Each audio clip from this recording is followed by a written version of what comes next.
So I guess I'd view this in glass half full, glass half empty. So I think on the one hand, there is actually quite a lot of talent in Australia. There's a lot of capability that knows the region, knows it well. It's experienced, and it's in universities, it's in the private sector, it's in government. And I think there's actually quite a lot of capacity that can be brought to bear quite quickly. The problem, of course, will be marshalling the resources, organising it, coming up with viable strategies. I think the short run is not my is I'm more confident about that. In the longer run, and this is where I will beat my complaints about Australian higher education policy drum loudly.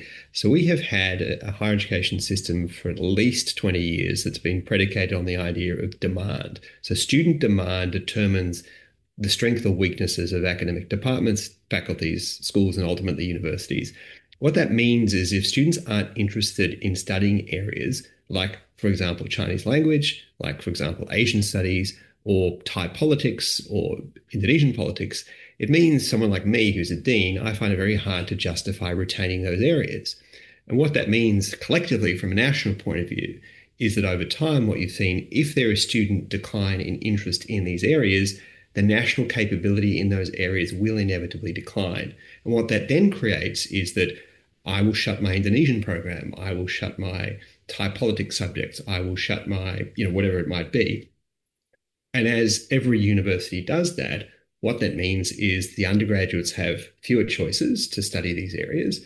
There are fewer academics working in those areas to train the next generation of researchers, so that over time and over a generation, you will end up with less and less talent in areas essentially on the whim of where student demand is. And so what I think we need to do from a national point of view is we need to ensure that there's national capabilities in these key areas. And that's not just a narrow sort of functional, have we got enough people who can understand how the Chinese economy works?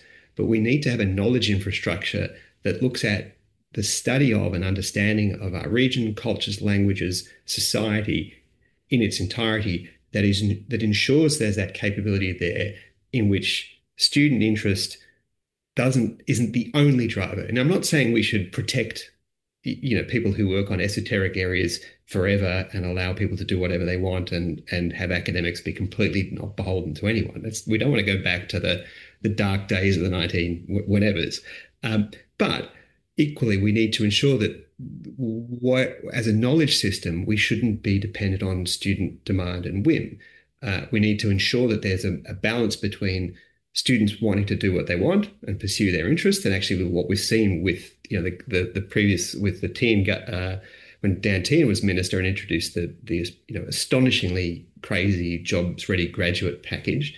That in spite of the fact he's hit humanities and social sciences students with much higher student debt, they continue to enroll because students will do what they want to do. You can't bludgeon them with price signals. But from a national point of view, I think we really need to address that.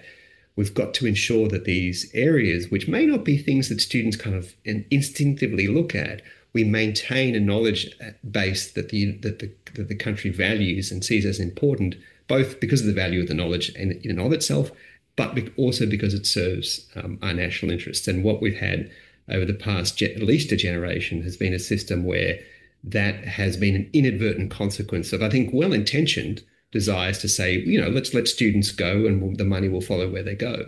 But what that has produced is the shortage that over time, I think, is going to generate genuine knowledge deserts about critical areas of our region that we really must address quite soon.